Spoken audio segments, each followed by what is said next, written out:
Hey guys, what's going on? It is Sunday, our AMA. So you guys may have we had some buffering issues. So you may have to refresh the live stream to make sure you're not on a delay or something. So be sure to hit that refresh button right now and then hit that thumbs up button. Anyway, regardless, I shut down some nodes. I saw a whole bunch of issues going on with the kilobytes and, issues going on with the stream. And I was like, what's happening here? What's different today? This never usually happens. And I was like, oh, I got some nodes running on my node box. So I shut them off and then everything went away. Now it says excellent condition. So we'll see what happens there. But it looks like I cannot run nodes and stream at the same time. So that sucks. I had a Virus Coin node going up on the node box. I had the Diro node going, and I also had a Zeph node going. I had the KASPA node going. All of them going up on that little node box. Although I better shut these down. I shut them all down, and things seem to be better now. So that's good.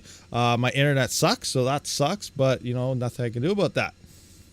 Anyway, what's going on? It's Sunday. How's everyone doing today? Hit that refresh button if you didn't yet or just tuning in. You shouldn't have to if you're just tuning in. But let's do a quick roll call. See who we got in the house. First, we have Rod Potts.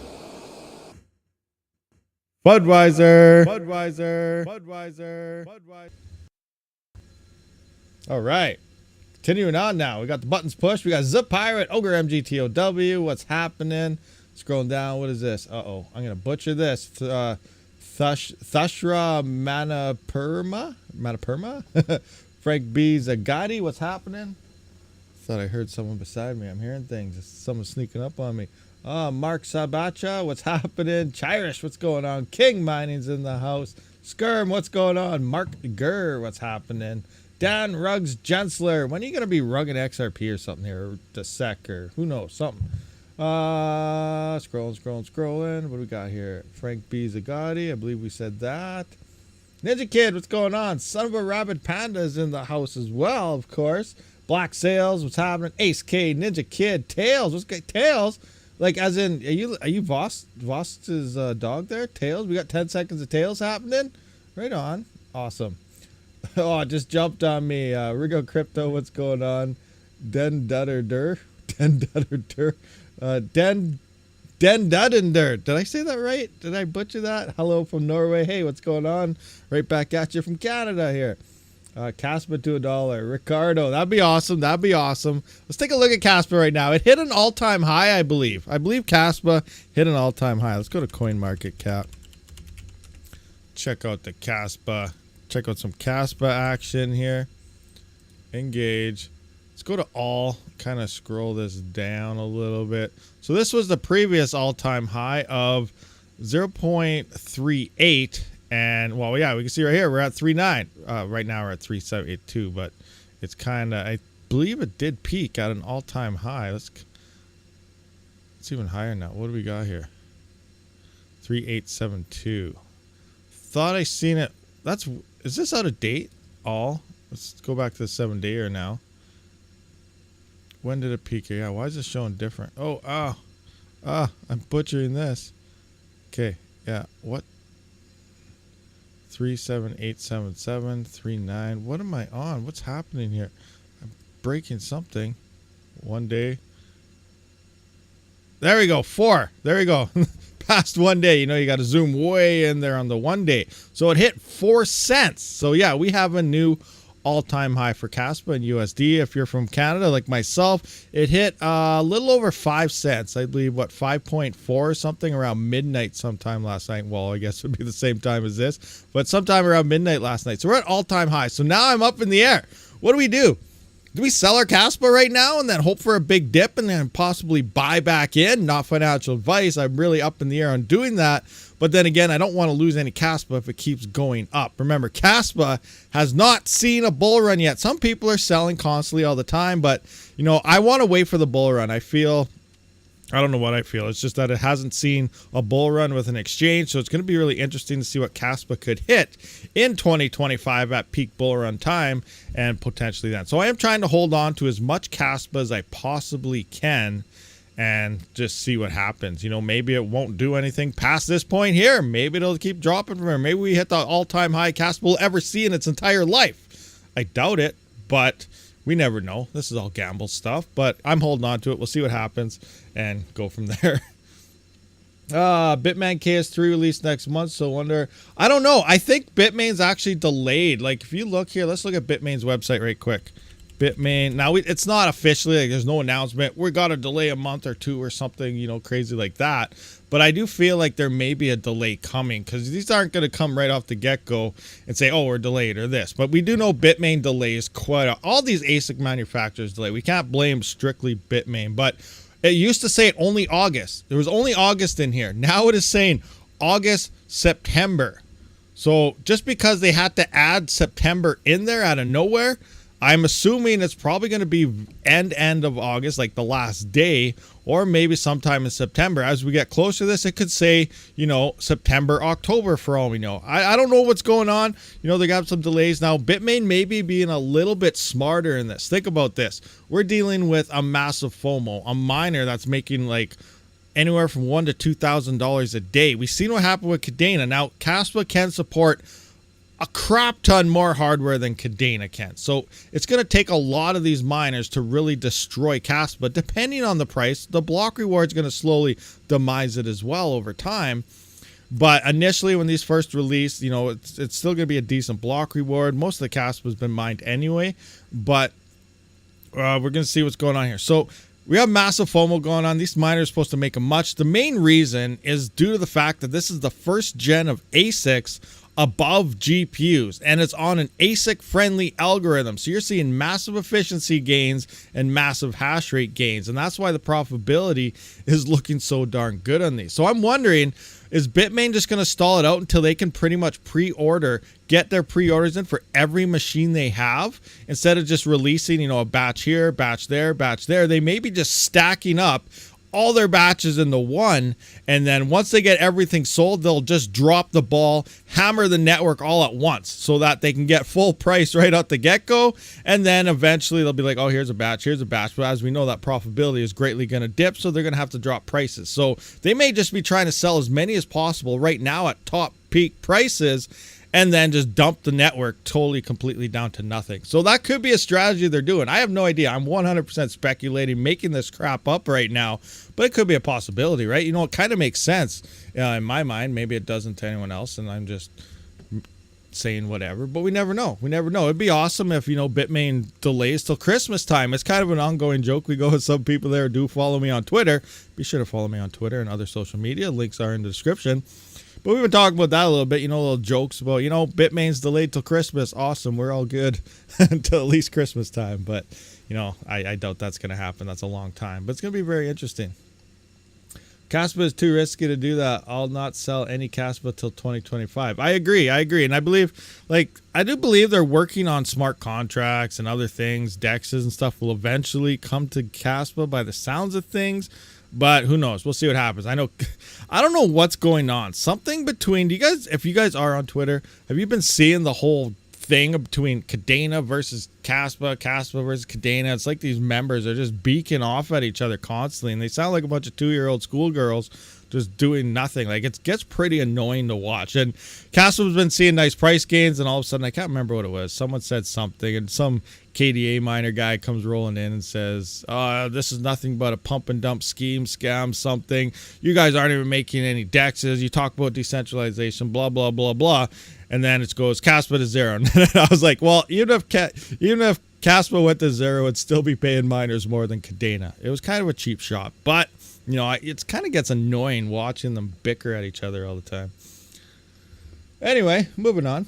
Do you know if we can use NiceHash Stratum Pool for KS0? No, not that I'm aware of. I don't think NiceHash works for Kadena. Now I got Kadena stuck in my head. I got to wash my mouth out again.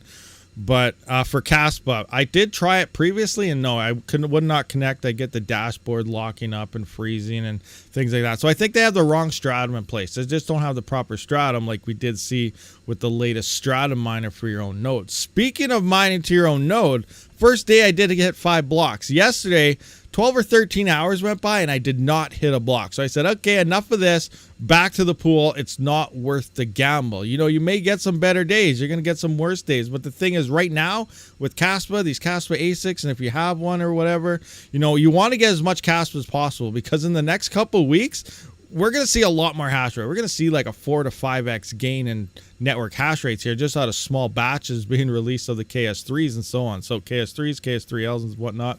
So it's going to be very interesting to see how the next couple of weeks will play out.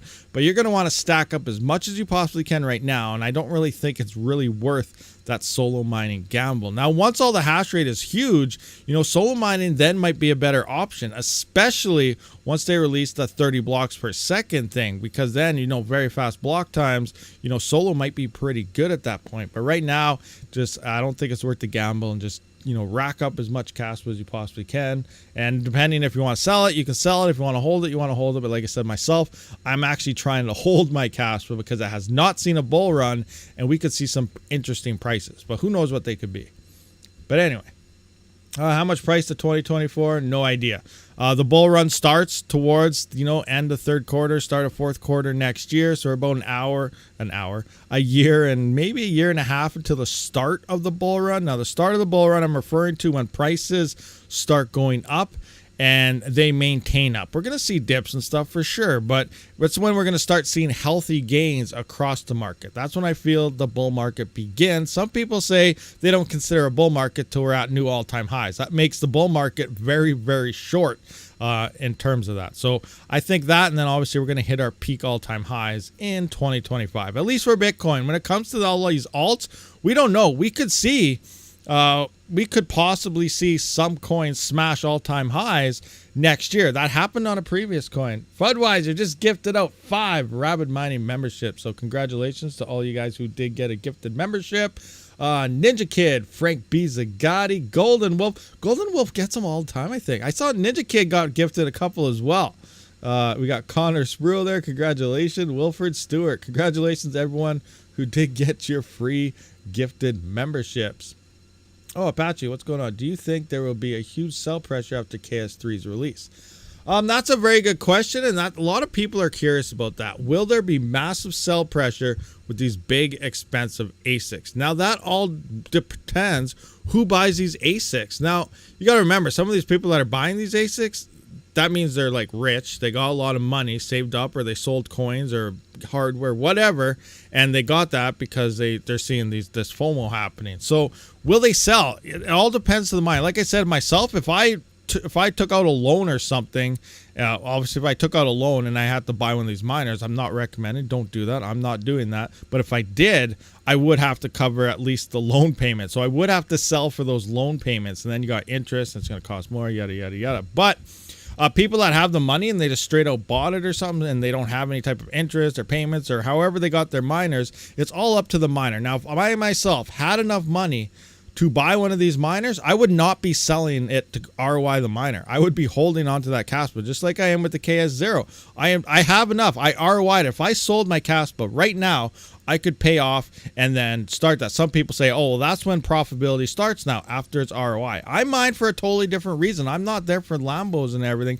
I mine for daily sustainability. So I'm not there about quickly ROI it off and dump all my coins just to pay something off. It's about making daily money, printing your own money. Think of the feds printing money all the time. That's what you're doing with your crypto hardware. You're printing money all the time. It's about the investment in the equipment and long-term sustainability of it. It's not about racing the ROI. All right, this thing's paid off. Awesome. What's next? Oh, ROI, and that's 1,000 years. I'm not buying it. You know, things like that. You got to take in account possible bull runs here, and that's why I'm kind of holding this. I sell my crypto when I have to cover my power and stuff. And then everything else I try to hold on to as long as possible and wait for those pumps to happen. So will there be sell pressure? It comes down to the person. Are you a miner that just wants the ROI ASAP and get it done? Or are you going to hold on to your coins? And if you do see, because we could possibly see, you know, what if KASPA still goes up another 6, 10x in price or something, then it doesn't make, if you sold right now, well, oops, I just lost like $100,000 coming out of a KS0 by selling it at such a low price. So you could have paid off like maybe 10 of these miners instead of just paying off one miner in this bear market is kind of how I look at it. So some people are selling every day on these big ASICs. Other people are holding on to their coins. It all comes down to the type of miner that you really are. So some people will be dumping for sure, 100%. But I also feel a lot of people might not be dumping, and they're just holding on to their coins, waiting to see what KASPA may do in that next bull run. So it is a very tough question to answer. It all comes down to the miner. We will see sell pressure, but I don't think we'll actually see as much as everyone is really anticipating. Anyway, that's just that. What do we got here? Silly question. When the BTC halving event kicks in next year, would it destroy some of the altcoins? No, the BTC halving doesn't matter. Altcoins have their own halving. So BTC halving itself does nothing for any of the other altcoins at all, unless people are pulling money out of their altcoins, like say Ravencoin pumps around the halving for some type of Bitcoin rally or something like that. People might pull profits out of altcoins to put into Bitcoin to wait that extra few months to a year for the next all-time highs for Bitcoin. Now, here's the big thing about it. Like, I know we're going to see bull runs happen and everyone's Bitcoin to the moon, $1 million, 500,000 stuff. I don't think any of that's going to happen. So let's take a look at this, and I'll give you a reason, what I'm mining for, on top of, like I said, I do sell my coins to cover power, buy groceries and stuff when I have to. It's about sustainability, but I also try to hold on to as much as I can, because obviously you want to try to sell it for the highest prices. So I try to look into coins that may see biggest gains. Now, Bitcoin is obviously the big Mac Daddy. It's going to give you, it's the safest coin to hold. We know it's going to go up. It's pretty much next to impossible for it to drop down to nothing. Not saying that will never happen, but I'm just saying, it's the safest crypto to hold. It's really the only crypto. Everything else is an altcoin. You can fight it all you want. Bitcoin is the main crypto. It's the main market, and it's the safest crypto to hold or swap into and so on. But the gains are not going to be as high as probably some of the altcoins, which are a lot more of a risk to kind of hold. Like I said, we're talking about KASPA, Dogecoin, and so on.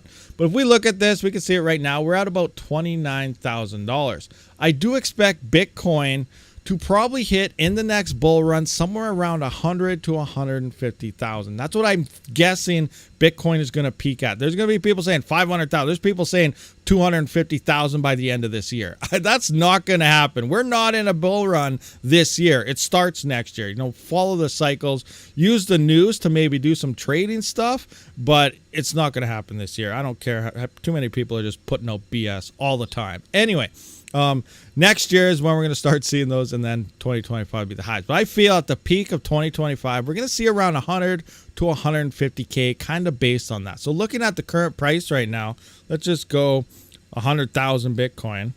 We divide that by the 29.9 right now. I guess we'll just go 30,000 right off the get-go, just kind of even it out. So that's about a 3.3x. So we could see about a 3x on Bitcoin right now. Nice, safe investment. We'll see about a 2 to 3x. We do have to put in some parameters there. 2x, we don't know for sure how high it'll go, but we could see 3x. Now we got something like, say, Dogecoin. Let's look at Dogecoin now. And this is what I'm actually, with the L7 and stuff, this is what I'm mining myself and kind of holding. So we can see it went quickly pump and then dropped. Who knows what happens? Elon could pump it up again next bull run, but it has potential to see crazy gains. Let's kind of zoom in here so we can see this. So here we got, so it went to 68 cents. Right now we're at like 7 cents. So let's just say it hits 40 cents. So let's just say Dogecoin does 40 cents. Right? That's not even hitting the all-time high, and it could go higher for all we know. Dogecoin has been gaining a lot of popularity. So that's 0.72. So there we go. That's a 5.5x if it only goes to 40 cents. So we can already get over a 2x more than hodling Bitcoin. But again, it's a lot higher risk. But this is what I'm doing. I'm doing a little more of the higher risk things because I feel at least 40 cents is very possible on Dogecoin again. Now, you may argue the fact, why aren't you just mining Litecoin? We got the halving and stuff coming up. Yeah, but Litecoin's, again, a safer crypto like Bitcoin. But again, I feel we're only going to get another 2 or 3x here. We can see it went to about 345. It's at about $92 right now. Let's see if it hits, at least the all-time high again or higher. We got 345 divided by 92. That's a 10x, which is still pretty darn good. Litecoin looks almost, if you use those numbers, looks better than what the Dogecoin is. But we did only go about 40-cent Dogecoin. But regardless, we can kind of see here what the things are. Now, I do believe in Litecoin, but Litecoin is also a money mover, and we don't really know how high it's really going to go. So that's kind of what I'm looking at. I'm looking at coins that have the potential to kind of shoot more in price. Now, what if Litecoin actually does go to like $500 or $600? It could. It's been around for a long time. They're trying to do payment systems on it, and they're trying to do a lot of things. It's also a main money mover around a lot of coins. So if you want to move coins out of exchanges, you can see quick pumps here. What if someone has a massive amount of Bitcoin and they want to move it from an exchange, but the exchange withdrawal fee is so high, they could put a couple million into Litecoin just to move it. We could see a huge spike happen on Litecoin. If you can time it right, you might end up with some massive gains there because of it. So, there's a whole bunch of different scenarios that can kind of play out here. But, when it comes to a lot of the main cryptos, you're going to get, I feel, long term for the next bull run, you're not going to get as much gains. But they are gains that are a lot safer, and you can almost predict them, other than doing a lot of these altcoins which have potential for like 10x's, 1000x's, and so on. We just don't know if they'll actually happen. So you may end up losing out long term. Anyway, that's just what I'm figuring out here. LTC plus stable. Yeah, LTC stable. Thanks for the gift, whoever gifted it. That was Fudwise, Ninja Kid. He gifted it out to everybody. Hey, Panda, what's going on, Panda? 10-year bear market. BlackRock won't start bull run until everyone can pay for their mortgage. Oh, great. No one's going to be able to do that. Did you see that? Well, in Canada here, they got 90-year mortgages now. So 90 years till the next bull run. Oh, that's crazy. That's crazy. But yeah, very well. BlackRock, all of this, what happens, you got? A lot of the stuff is probably a lot of chess pieces. We know it's interesting. Don't you kind of see how it is kind of interesting here? We have this, what happened? That ETF, that futures ETF, which is probably one of the riskiest ways to trade. I've never done it. I don't really understand how they work, but it sounds like there's a lot of risk involved. But they passed that ETF, approved it for the futures trading, which seems a lot more riskier for everything. And then they kind of said, nope, not going to do it with the spot, which is normal, type of stock operations, how it's the easiest way to get into it, price per price, shares, whatever you want to deal with. If you're used to that, it seems like the best way to do it, but they said no to that. But yet there's a whole bunch of more coming out. So I feel this whole thing, use the news to do your trading and stuff, but I feel it's just a big media representation of all the government people and all the higher ups and powers that be. They're getting their chess pieces in line to make a lot of money. So they're going to tell you all the time, no, this ain't happening, no, this ain't happening. So everyone says, oh no, crypto's going to die, sell, blah blah, oh, it's dying. And all of a sudden they buy all that up for cheap.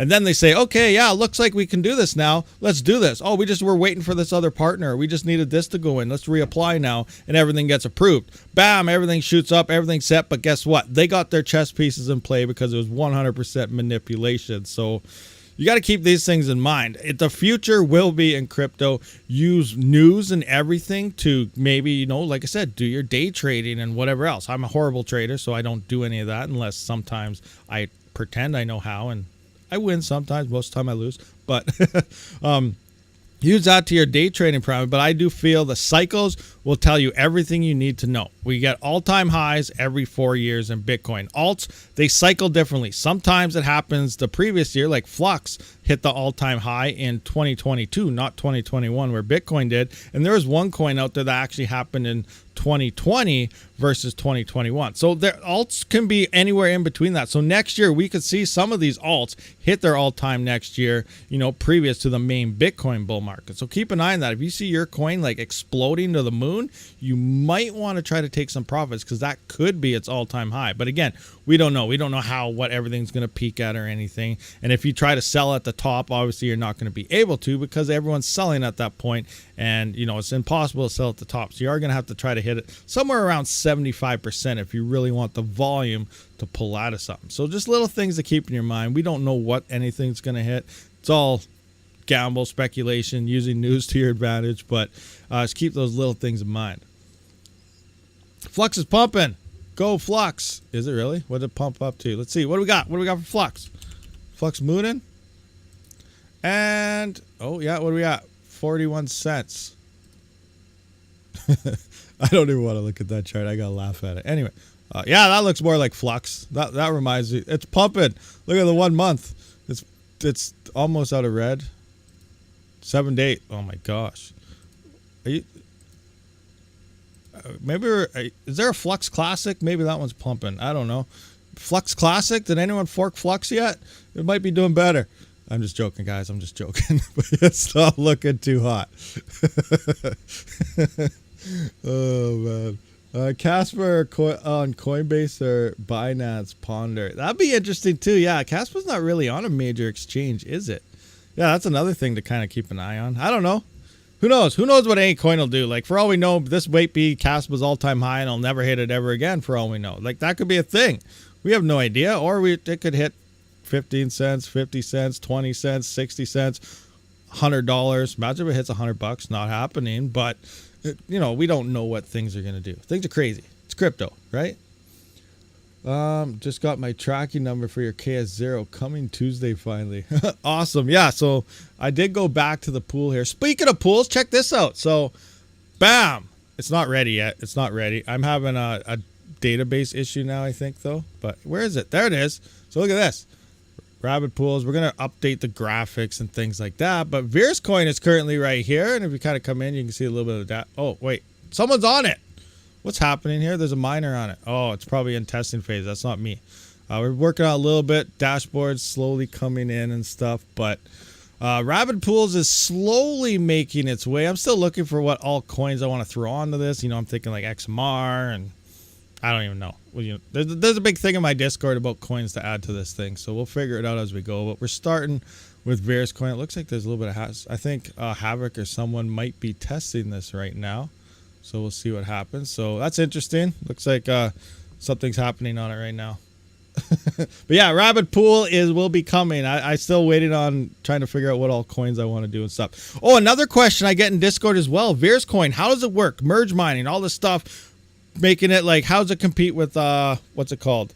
Because I like the easiest way to describe how it works. I just mentioned it. Think of Flux parallel assets, but it's not exactly like that. So Flux parallel assets, how they work. And you're probably like, why are you talking about Flux when we're trying to talk about Veers coin here? So I just want to kind of lay it out here. So Flux parallel assets, as you know, you mine Flux, and depending on how the pool does it, most of them just pay you out the parallel assets in Flux, but I don't even know if there's any that actually pay you the parallel assets or not. So regardless, how it works is you get 10% of each Flux mined in a PA, and a PA is just Flux on a different chain. Like, you know, you got Cadena, you got, I can't even remember what they all are, but you know what I'm talking about. There's 9 of them now. There's going to be 10 in total, which in theory would double the block reward to miners based on the initial block reward, because 10% times 10 is 100%. So you're doubling your block reward up there, but still you're not making very much because Flux isn't worth that much right now when it comes to mining.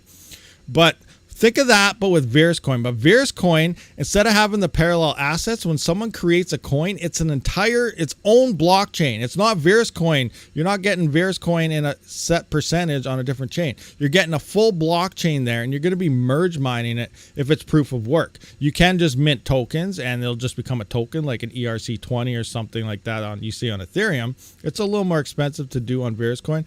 But when people do go to mint full blockchains on Veers coin, it's just like the PAs, but it's a complete blockchain on its own. So when you start mining Veers coin, you are now going to be merge mining that proof of work coin as well. And it's this entire thing. That means tax fees, which is like your gas fees if you're used to talking about Ethereum. But, you know, your transaction fees will be on there. You'll be getting that paid out. You'll also be getting minted out the coin there as well. So it's like mining Dogecoin and Litecoin, merge mining completely, but everything is built within the Veers blockchain itself, even though it's its own blockchain moving off to the side. So it's kind of interesting. It's a totally different situation here than the Flux PA, but the best way to kind of explain it to some people is just think of Flux, the PAs, but instead of having a PA of Flux only on these different chains, it's its own blockchain completely. And there could be, I don't know if there's a max limit on how many they can go, but I have heard at least 10 can go on there. So imagine we have 10, 15, 20 coins. That Veers block reward right now is 6, but you know, eventually over halvings it'll be down to like 3 and then 1, but it might not matter anymore, even though the Veers coin block reward fee is so low. And again, depending on the pool, like how the Flux parallel assets are paying out, they might all just pay you out in Veers coin, or maybe they'll pay it all out because you could probably set it up within the PBAS there. Inside the node wallet of Veers coin, each coin you may get paid out each coin individually, or like I said, the pool could just swap it all to Veers, but you'll be mining like 10, 15 coins at the exact same time, just like you were mining a normal coin all by itself, except it's 10. So you're getting all the transaction fees from every coin. You're getting all the minted blocks from every coin. So this could turn into a big deal. And it doesn't sound like there's really, well, you know, some rich guy that just wants to mess with people may do it, but it's kind of expensive to mint a chain on there, unlike, you know, everyone's putting all these pump and dumps and stupid meme coins on Ethereum all the time, charging gas fees through the roof and all that stuff. You can't even use the darn network ever. That it's very cheap to do that on Ethereum in terms of just getting it set up. But VerisCoin sounds like it's a little more expensive. So you're not going to see, I hope, that many pump and dumps happen. So it might be legit projects. Well, it's supposed to be legit projects minting on that, which means we're going to have sustainability and long-term use of a lot of these coins, depending what they're building these blockchains and stuff for. So that's a very interesting thing moving forward with VerisCoin and what they're kind of doing. It's going to be, it's 20 something. So imagine that. Imagine merge mining eventually. Who knows how long? Like, it might not be a year till we see the first proof of work coin, but just think long term. You know, imagine merge mining 20 freaking coins at the same time. That's like mining, let's say that's like, say, pretending you're mining Ravencoin, Flux, 20 other GPU mineable coins all at the exact same time on the same algorithm. It's pretty much what it's doing here. All the transaction fees, all the gas fees, all the block rewards, everything getting thrown into one and going into your wallet. So that's kind of pretty crazy. We're going to have like every miner in the world will be mining VerisCoin only. I'm just kidding. I might not go that far, but, you know, maybe VerisCoin is the next Ethereum. That'd be crazy. That'd be crazy. Will it? I don't know. We'll see what happens. But then again, that's going to be a lot of CPUs going online. So that'd be insane. But it'll be interesting. It'll be interesting to see how this whole plays out once everything slowly starts going. Is your Duro pool working? Duro, yeah, Duro's been working for a long time. Let's just have a look at that. Let's jump into Duro here. Where is it? Right here. Yeah, it's working. Duro's working. Yeah, 5.4 mega hash. We got network hash rate of 497. Finding blocks. Yeah, Duro pool is working just fine. Flux without this. I don't want to say that live because people get mad when you bad talk any. You know, we're not here to bad talk any chains. Flux is going to see some good price gains. Like, look at it in 2021, and I didn't even realize the price. You know, let's look at that right now. We're in Flux right here. Let's kind of look at 2021 here. This big boomer that they had here. Now, Red Panda actually pointed this out to me because I was asking, like, do you really believe in Flux? It was a while back. Like, with all everything going on, Ethereum merge, it hardly has any hash rate on it. There's like 30,000 3080s worth of hardware. Mining Flux. Everything's pretty much nodes and buying the coin at this point. It's pulling off actual GPU mining because it can't support any. And he's like, look at the price. And I was like, looking, I was like, wow, that's actually kind of crazy. So if we look back at 2021, we can see, where was it? 9 cents. So here we got 9 cents. I think it was like 2 cents if I look somewhere. But early 2021, it was like 9 cent Flux. And then look at that. It like hit $3.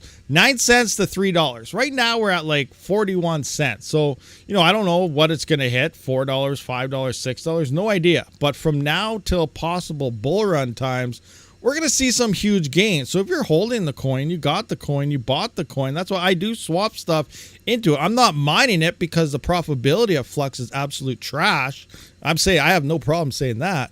But the coin itself, the blockchain, what they're doing, that is next level technology. It is next level stuff. And we could see some nice gains. So I do swap some stuff into that, hoping for another big pump. And we could see at least over $3 on Flux, which is a nice gain, even coming up from 41 cents right now. So the future of Flux in terms of price is going to look pretty good. It's going to see some nice pumps. But mining Flux, it's not looking too hot. So that's my stance currently on how it's working. So, you know, trader, investor standpoint, you know, they are doing some great things. Obviously, they're doing things a lot different than anyone else, which is what you want out of a blockchain. It's just that the mining rewards are horrible. You need to fix your internet. Is it cutting out and everything again? I don't know what's going on. It says excellent condition here. Engage. I'm going to refresh this to see what happens. Oh, I see Rudd over here on the other side. I don't know. The other one, I don't know if it's a YouTube thing or this thing. I also got a stream happening over on the old Kick side, and it's like, it's rocking totally smooth, so I don't know what's going on here. Look at Nexa. You got any? I had some. I sold a lot of Nexa. I remember in the first week I mined like 80 million Nexa and I sold it all. And now you can, I think I'm up to maybe 8 million again. And yeah, craziness. But let's take a look at Nexa and see what it's hanging out at. Nexa. Oh, yeah, I saw some nice. Oh, that's 1 day, 7 days. All. It looks like it's almost giving a middle finger to everybody here, but it should be over here a bit. It's definitely down a lot from what it was, but it is seeing a little bit upwards. When did this start? If we go to all, what is that? February 2nd is when we first see stuff here. So yeah, February 1st is when we're first getting data. Then it shot up and then we're like this. So we're gonna have to wait and see what happens. You know, right now it's looking good. If you go like this, yeah, it looks awesome. But if you go like this, it's not looking good. I think this is when I did sell. I did sell around here. So obviously I'm not missing out on these little pumps because, you know, early on you got a crap ton of coins and then it did have this nice pump in here. I don't remember the exact price. I didn't hit anything up in here. I think it was probably more in this area over here somewhere. But, you know, it's still better than what it's hanging out at right now. Kapow for the win. Oh my gosh. So much. Do you hold any gold cash? No, I have not mined it, checked it out, or I haven't done anything with gold cash yet. But the main reason, if I come into here, oh, I need to update that. If I come into here, gold cash, like, let's update it. Let's see what gold cash is currently looking like right now. Gold cash. There you go. Gold cash. What do we got? Oh, we're back to 1.3 mega hash. 103 mega hash. Okay, so gold cash, where are you at? Gold cash. Why can't I find you? Gold cash. I'm blind. You guys see where gold cash is? I can't see it. I swear I had it here somewhere. What the heck? Gecko. I guess I could just put this in alphabetical. All right, let's just swap this to alphabetical type of operation here. Wrong way. All right. Where's the G? There you are. Here's gold cash. So right now, okay, so it's 103. We had it at 107 there. So 103. Price is, oh, it went down. It went down in price quite a bit. 65. 65 cents. So yeah, like technically right now, this, like, I'm not mining it obviously because it's paying $45 per 24 hours. That means every miner, the maximum, if one person owned 100% of the hash rate in mining, they get $45 a day, which would be wicked profits depending what you're mining with. But that's not much to really support too many miners. So it's a very small blockchain for that. Unless I have my numbers wrong and it's paying out more per day. This is actually saying, yeah, that's only saying 69 gold per day as well, $45. So yeah, I don't have any. I haven't mined it or anything. I don't buy coins. I mine coins only. So I swap coins into other coins. So technically that could be buying coins. But using actual like fiat or something to buy a coin, I don't do that. So I don't have any of that. Mine some friends. Yeah, friends seems like an interesting one. That's one I might try out, Tech Man. I've seen you been doing a little bit of that lately, so I might try that out. But again, maybe I'll turn my GPUs on for a day. We'll see what happens. You never know, but it might be a thing. Octaspace, yeah, Octaspace is doing very well right now. That reminds me of another thing. I gotta check this out though. Here's Retro Mike's pool. Bam. Let's just, do I have a full screen here? Main, off, that one. Okay, you can't really see everything still. So yeah, I'm at 12.2. So there was a recent update. If you're unfamiliar, the E300s finally got, well, not finally, but K1 did update their E300s because, as you know, Kyla Coin was having issues. Something with the gas fee every couple hours or something, they would get stuck there and some FPGAs would drop off. So a new fix has emerged. Official update has dropped from the E300. I've had it online now. I manually updated. I believe we still have 2 hours till yours will auto update, but you can download the manual update right now if you really want. And it looks like it has been stable. So it's been about 2 hours and we're seeing about 12 gigahash. Usually this is just your hash rate. It's not your average hash rate, but I am around that 16 gigahash range. If we come into here and kind of look at our miner, look at the logs, we can see 5.6 each. So what's 5.6 times 3? 5.6 times 3. So that's about 16.8 gigahash. And it has been, nothing's dropping off. There's no zeros here. We're still full hash on all 3 FPGAs on there. So we are getting a lot more stability, and it seems to be fixed right now. So that's awesome. Back to Kylecoin. Now I did want to update my chart because we have seen a lot of hash rate spiking recently. I got to get this back up here though. Where is that? Sign that back up by profits. I still got to update that. So what is all this? What? I got everything's all messed up on me now. Anyway, continuing on, where's the E300? I want to update and see what the profitability of these coins is currently looking like. So let's go back to Kylecoin here.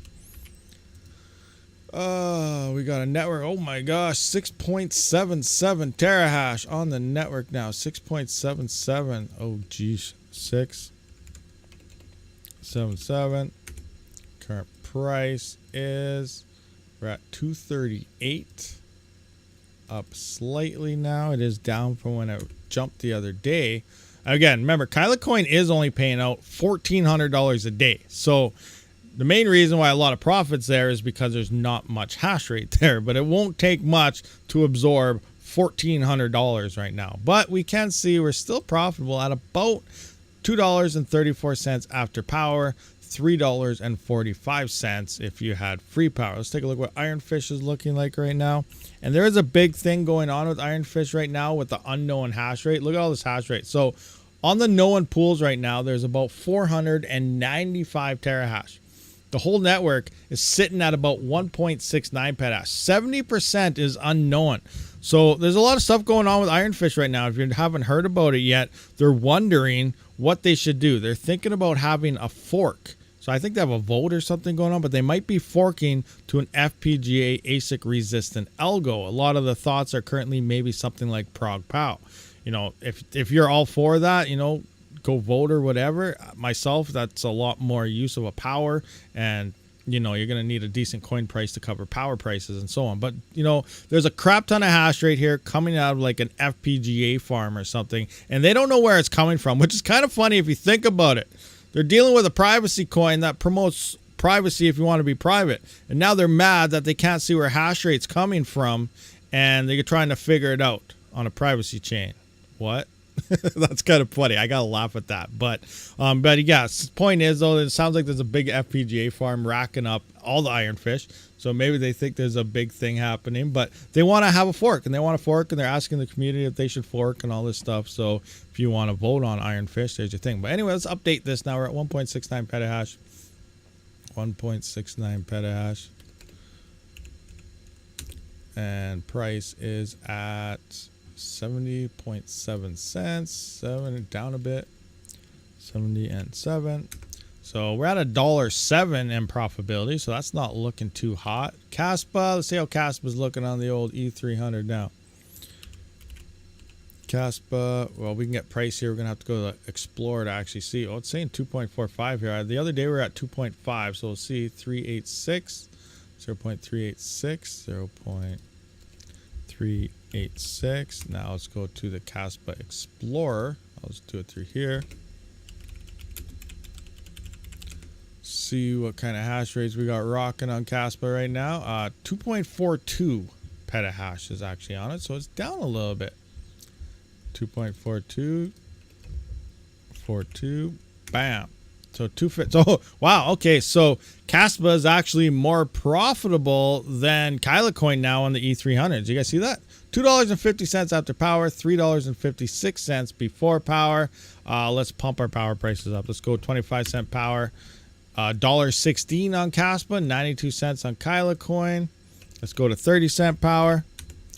41 cents on Kylecoin. You're making 68 cents on KASPA, and you're negative 1 cent on Ironfish. So someone asked me the other day, what is 0.068 power? So $2.76 on Kylecoin and $2.91 on KASPA. So KASPA is now officially more profitable than Kylecoin again on the E300. So what do you do now? Do you switch, or do you just stay on Kylecoin and wait for hash rate to drop and move to something else? You know, that's now you got to decide, what am I going to do at this point? What should I do? Stack up more Kylecoin, maybe it'll pump again, or do you move on and chase profits with KASPA or something, which could see a huge bump in the future. We don't know. It'd be crazy. You swap the iron with your E300s following the lower difficulty for higher yields. Yeah, but is it really that lower of a difficulty? Like, we just looked at, like, freaking 70% of the hash rate is actually on private nodes here. So where's Ironfish again? Bam. So like the difficulty is in theory low. Yeah, that is right. It is low difficulty. Actually, what was this? This was actually around 6 petahash or something long ago. When this first opened up, everyone and their mother was mining it, right? So yeah, the difficulty is actually a lot lower. Yeah, look at that. 600. Oh, that's terahash. Never mind. Right here we have 1.69 petahash.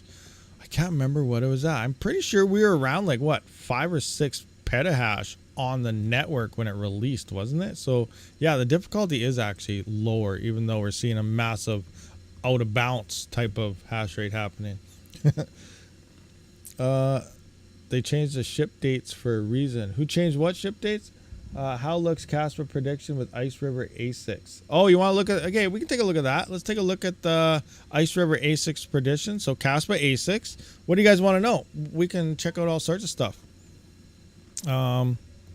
Let's figure this out. Let's do some numbers. Let's play around and see what profits will look like. So here we have, that's based on what? So that's based on 5,000. So here we have 5,000 KS3s with the KS3. Now, what do you guys want to look at? The KS3, KS3L, or the Bitmain's KS3? Like, which miner do you want to see profitability for? Let me know. Let me know. Let me know. I don't know. I might have a delay here, so I'll just wait. Oh, it's back on top chat again. Hold on. Let me try to live chat. Is it jump? KS3L. Okay, let's go KS3L. So that's where we're at. We're at 5,000 mega hash here, giga hash, which is 5 terahash. So this is the KSL right now. So we are in the end of July right here. Let's update the prices to where we are currently on KASPA again. So I feel KASPA price is probably going to start dropping again. Some people are saying it's going to hit 5 or 6 cents by the end of the month. I don't know. We are on a Sunday now. Remember, weekends tend to have a pump or a dump, where the weekdays usually end up opposite of what happens on weekends. So I don't know what's going to happen, but keep in mind, we don't know what prices will be at. But right now, 386. So 386. 386. So we'll just use this as a baseline current price here. Get an idea. Bam, bam, bam, bam, bam, bam. All right. So this is, okay, what's right now? We still need 2.46.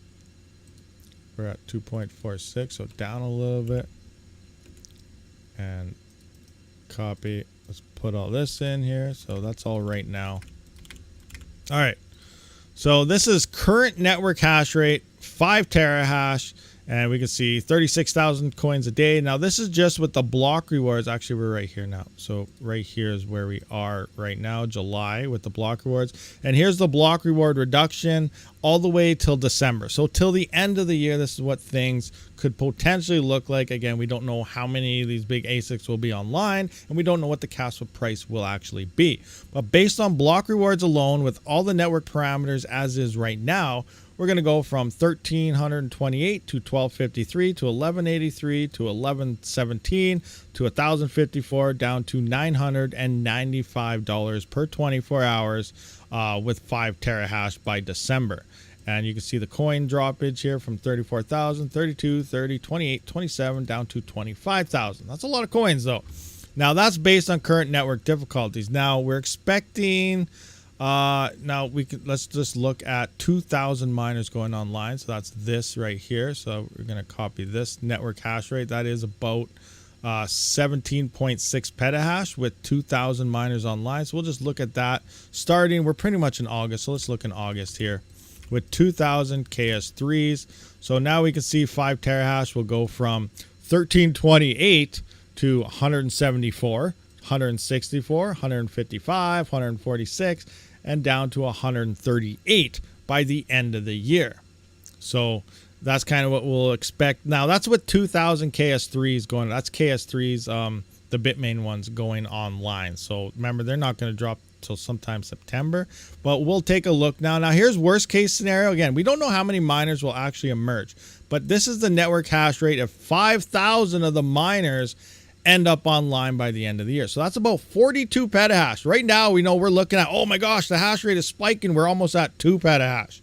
Remember, right here, we're looking at 42 freaking petahash of that. So that's like 21 times more hash rate if 5,000 of these KS3s end up online by the end of the year. But let's just have a quick look at what these profitabilities could look like by the end of the year at the current price. So now, right now they first come online. Nothing's online yet. We're at 1328. 5,000 KS3s hit. If they hit in August, which I doubt they will, but still, that's $72, $68, $64, $60, $57.40 by December if 5,000 KS3s hit the network by December. So you can kind of see how big the rewards are. Now, in theory, that's still a lot of money to make per day. This is around what the KA3 was making when it released. Wasn't it around? It was like $60 to $80 or something, wasn't it? When the KA3 was first released, and everyone was all over those miners. $60 a day miner, awesome. But like, we're looking after 5,000 miners, and we're still at $57 once the hash rate's at 42 petahash on a KS3L. That's insane. And the KS3L is also the lowest price. We went through it right here. Look at the KS3L. It is the price per gigahash is the lowest. That means, in theory, that should be your fastest ROI machine possible. Well, actually, that's wrong because, if you have a KS2, KS1, and a KS0 right now, before all this hash rate hits, you're going to be ROIing a lot faster. But once everything emerges, the KS3L is the cheapest miner per gigahash that you're actually getting. It's also a nice efficient miner coming in more efficient than both the KS0, KS1, and KS2. So it's a nice efficient miner on top of the cheapest miner that you can get per hash rate that it actually has, which is interesting. And then we can see here, obviously, the KS3 and Bitmain's Beast. They are the two most efficient miners for KASPA on top of the big hash rate monsters that they are as well. But yeah, little things to keep in mind, but it'll be interesting. So that's kind of that. So some of you guys, you asked about the KS1. XP1 want to know about the KS1. KS1 here was 1 terahash. So let's look at 1 terahash here. Bam. Copy. All right. So here's 1 terahash with the 5,000 miners on board. Right now, we're about $265. 6,883 coins, rough estimate there. That is, will drop to $14, $13, $12, $12, and $11 per day. Now, remember, that's with frickin' 5,000 miners. I don't think we're going to see 5,000 miners. So let's copy the 2,000 miners. Like Cadena, it still doesn't even have 2,000 miners within the entire network of hash rate right now. So it hasn't even hit that 2,000 miner mark at all. It hit around 15. I think it peaked at 1,800 and something at the peak all-time high of hash rate, and then it's slowly been dropping off. So it'll be interesting to see how many miners. We don't know how many miners will actually sell, but we're just doing far out there. Now, if these profitabilities remain, and as this emerges, these miner prices are going to drop. As that profitability drops like that, we're going to see a bunch of discounts happening over the next couple second and third batches of these. They could be 50% less for all we know, unless KASPA keeps pumping. That's how it works out. But let's just put in the 2,000 miners now. Boom, boom, boom. So 2,000 miners, 265 will drop to 34, 32, 31, 29, and $27. Again, that's with KASPA either staying at the current price, and price will go down. This is going to be a lot less. So maybe you just want to look at your yields. 6,883 will drop to 903, 852. Like a KS1 is now hitting by December with 2,000 miners about the same as a KS0 is doing right now in terms of yields. So you can see your yields dropping by a lot. 6,800, 900, 852, 804, 759, 717. So there's your KS1. Now what do you want? Anything else you guys want to check out? Oh, Geek of All Trades raid. What's going on? What's going on, all you guys out there? Rocking and rolling. I can't miss chilling with you all every weekend. $70 is still better than anything else out there. That's very true, Farlock. $72 is still a freaking good profitability on these miners. But what would the ROI look like? That's one thing. Let's take a look at that. So let's go. You know, let's go 5,000 miners. Again, I don't know if we're going to hit 5,000 miners anytime soon. But like I said, maybe Bitmain is trying to sell every miner that they have within like 2 or 3 batches all at once and then just hammer the network all at once. Maybe that's something they're doing with some of the delays. We don't know. But let's go to this. We're going to go look back at the 8,000 mark here. 8. Copy. Now paste. Whoa, paste, paste, paste, paste, paste. All right, so now we're gonna figure out some ROI. So what is the price of I guess let's go to Ice River here. Check out the price of a KS3. So KS3L. Let's look at the price of the KS3L actually. Let's do that one. Because I said, you know, it's probably one of the faster ROI ones because it's the cheapest per hash rate. So $24,000. Then you got to add in all the other stuff. But we're just going to go 24,000. So what we got to do here now at this point is, why is that in bold? It shouldn't be in bold. So we're going to go, I think, see if I remember how to do this. Equal sum. So we're going to go, oh, I don't want it there. I want it right. Yeah, that'll work there. So equal sum. We're going to take this number and divide it by this number. I think that's how it goes. Oh, I got to get rid of this now. No, stop. Oh. Put in the wrong one.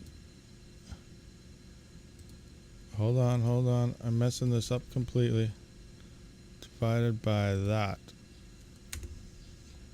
0.8. So let me just do this right quick.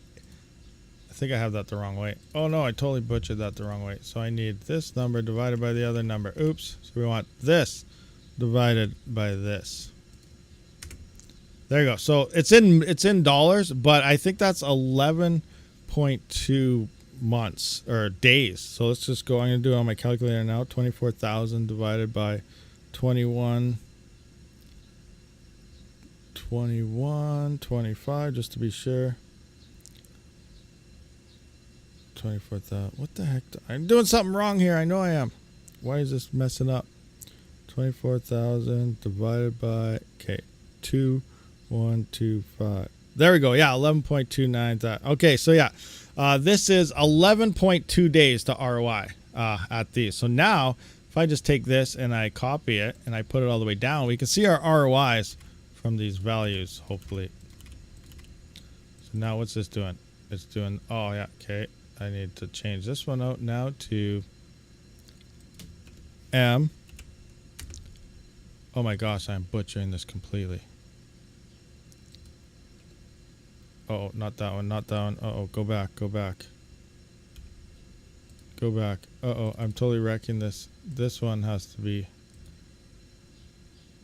there we go, 58, 57. There, I gotta do that. Oh man, I wrecked it completely. There. There we go. Now I can do this one right. Now this one has to be by that. No, that one has to be by that. That. There we go. That. There we go. Now we're getting somewhere. That one. That one. That one. That one. And then the final one. Stop. Hit enter. Oh, I wrecked that one.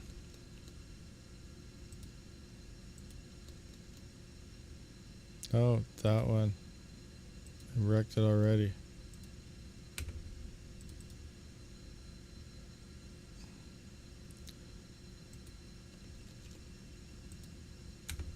Okay, so now we kind of got it going on. So now we have 11.2. We have 11.2 days to ROI. Drops to 207 days, 219 days, 232 days, 246 days, and then 261 days will be the ROI situation on the KS0. So we're still under a year if 5,000 of these miners hit by December. Now, I want to go through this. Actually, I want to go the entire next year as well with the block rewards. Like, I'm not going to do that now during the stream, but that's something I'm going to add to the spreadsheet. We'll go through all the way through from January to December of next year, added onto this with all the block reward reductions, and kind of see just how each month could decipher. But here we can see we go from 11-day ROI to, by the end of the year, possibly almost 3/4 of a year of an ROI. Now we can adjust this around to kind of different miners at this point. So let's look at the KS0 actually. So, you know, because that's a popular miner right now. So if we go 100 here, so I'm just going to take this. We're going to go copy. We're going to go bam, bam, bam, bam, bam, bam. And now this is only $899 now, right? So 899. We can see 33-day ROIs will turn to 2 years.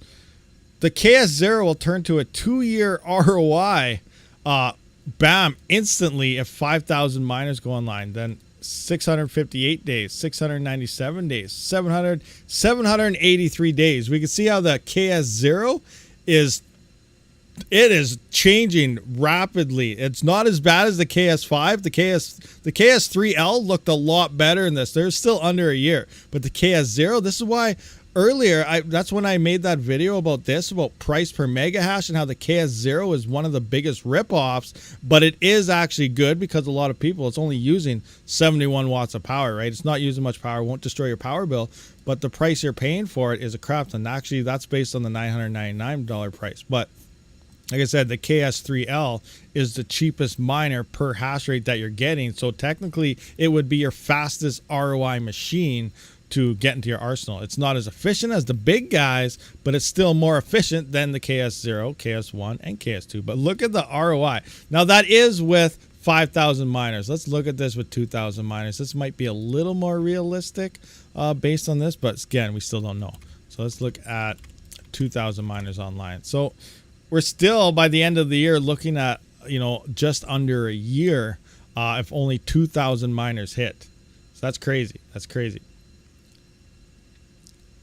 Increased network hash rate month by month with 1,000 miners by December. Okay, we can know which miner do you want to increase it with? As you can see, I have all this set for the KS3. So the KS3 isn't going to release till August or September, but I guess we can do it with that. We'll do it with Bitmain's numbers, I guess. So KS3L, 1,000 miners. What is that? Where's my hash power calculator? I need that right quick. Hash power calculator. Let's go 8.3 terahash. So that is 8,300 gigahash. 8,300 times 1,000. 8,300 times 1,000 is obviously 8.3 million gigahash. So 8.3 so that's 8,300 terahash.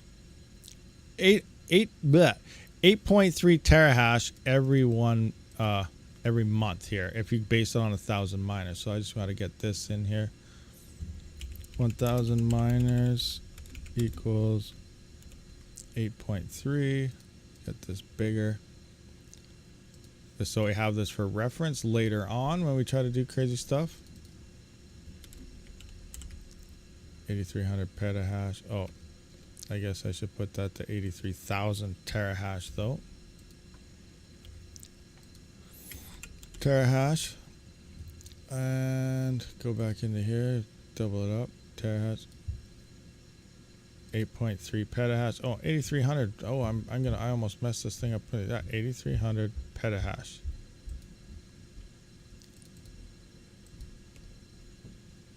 I don't know what I'm doing right now. I don't know what I got going on. Oh, yeah, that would be that in terahash though. Anyway. Oh wait, I think I messed that up. I gotta redo this just to make sure my numbers are right. So 8,300 gigahash. Yeah, that's gigahash. Did I have that in the right ones? 8.3 million here. Yeah, so 1, 2, 3, 4, 5, 6. Yeah, I had that right. I had that right. So it's 8,300 terahash, which would be 8.3 petahash. So that's actually a simple thing. 8.3 petahash.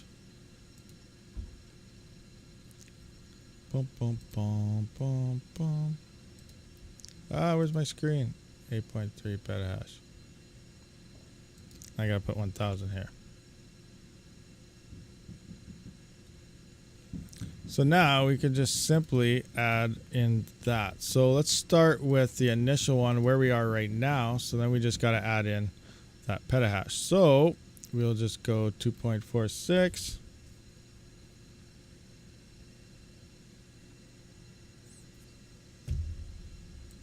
Get rid of these.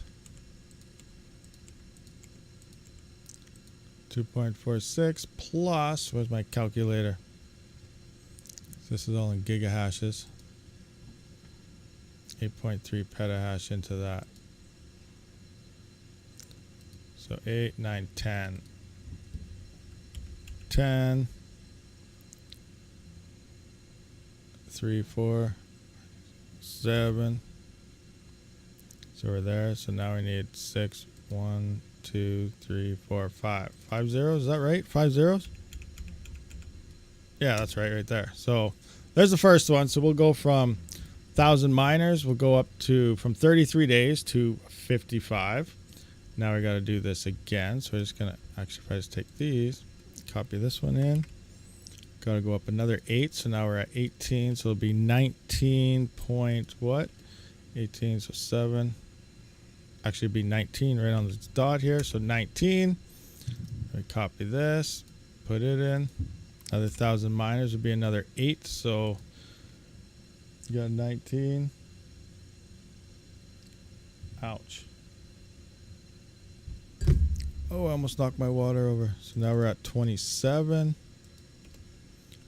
27.3. Copy that one in. Another 1,000 miners would be 27 plus 8 would be 35.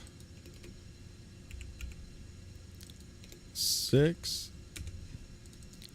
And now the final one would be, let's see here, till December with another 1,000 miners that month. We would get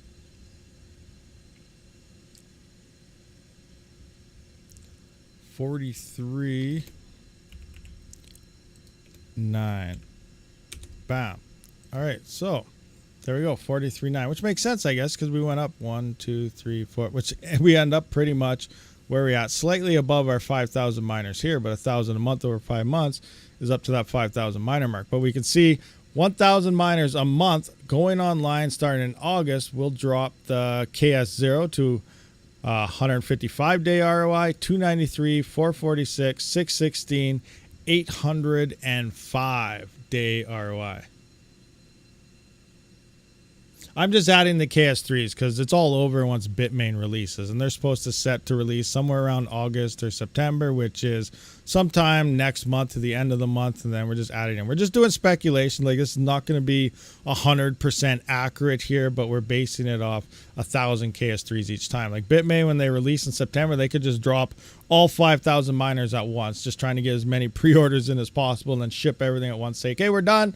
Move on to make our next miner. Like, we don't know what Bitmain's doing right now, but yeah, I'm just basing it off 1,000 KS3s, Bitmain versions, 8.3s each time. So that's kind of what this little rough number area is doing. Now let's take a look at what do we got here, hashing away. Which numbers? KS1, KS2. I close out the Ice River screen now. Actually, I got it all in my sheet, so I don't even have to go to that. All right, so what do we got for, let's try KS1s now. KS1 is $799, 7,991 for 1 terahash. Now we'll just copy this and we'll see what it looks like in the same type of scenario. All right, so 30 days to 138 days to 261 days to 397 days to 548 days to 717 days of an ROI. Let's take a look at the KS2 now with this same platform. 2 terahash here. 2 terahash. Copy it in.